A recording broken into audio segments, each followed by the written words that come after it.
cobarde.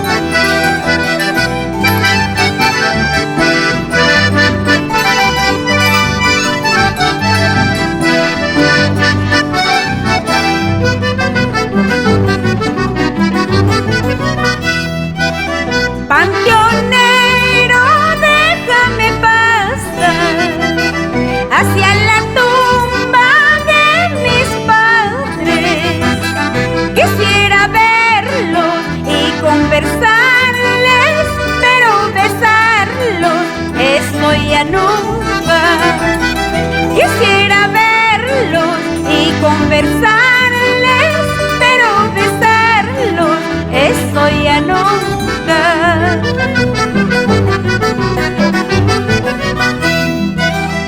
Así es la vida, vivir llorando y solita, sin la esperanza de verlos más para siempre. Así es la vida, vivir llorando